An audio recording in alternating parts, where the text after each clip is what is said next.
Hey, what's up, guys? Brian here. I know I made a lot of videos tonight, but I just had to. I can't help myself from not making this video.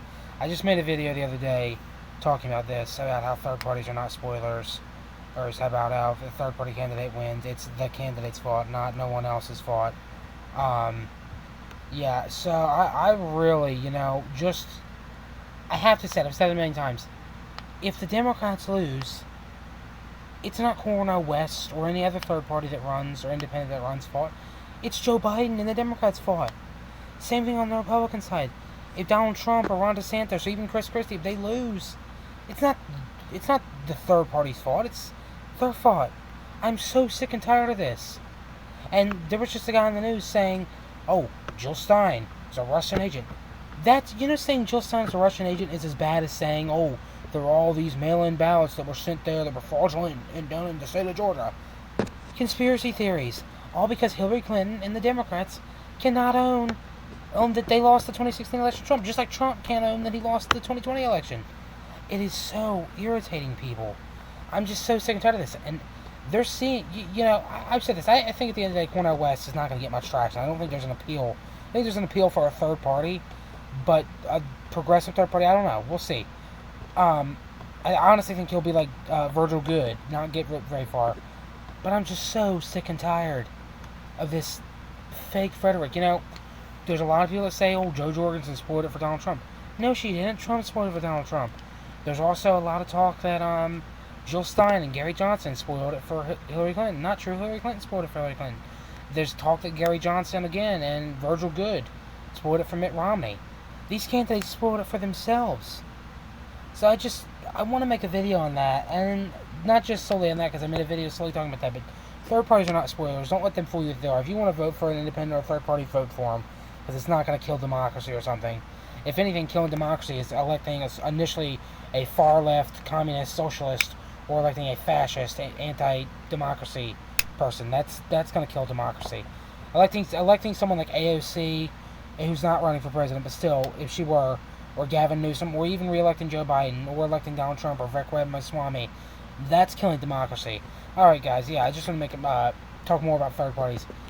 I can give you many examples of third parties winning. And not presidential, but I can give you.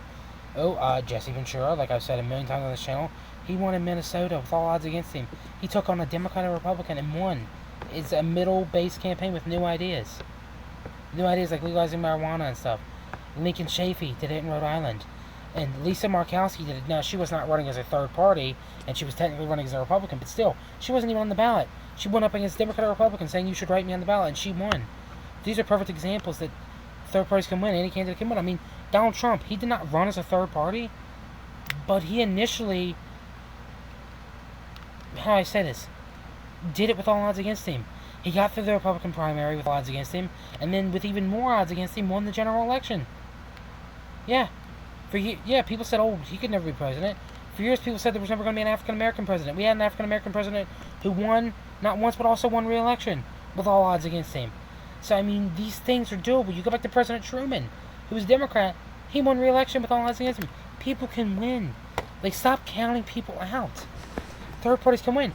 If anything, Abraham Lincoln was technically a third party, because you had the Democratic Party and the Whig Party, and the Republican Party was the third party that was coming in, and he defeated them.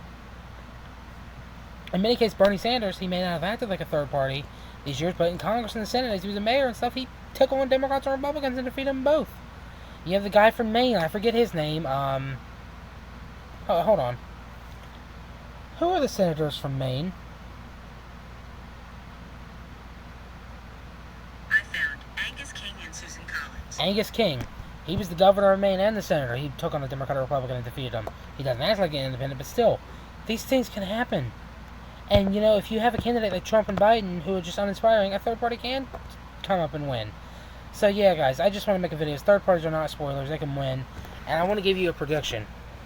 My money right now is on that Donald Trump and Joe Biden are going to be the nominees, but that the No Labels Party is going to nominate either Joe Manchin or Larry Hogan, and third parties are going to break records this election. I think you might have multiple candidates, but they're going to break records, potentially even win. So I want people to know that. So, yeah, this is another 2024 election thing. Yeah, I also wanted to to ask a little question at the end of this video, sort of like a scenario thing. Who would you vote for in a general election if this was like a scenario? RFK Jr. or Chris Christie? If somehow, some way, they both got their nominations, I want to know who you would vote for in that election. All right, guys. Thank you guys for watching this video. Please like this video, leave a comment, and subscribe for more, guys. All right, guys. I'm out of here. Bye bye.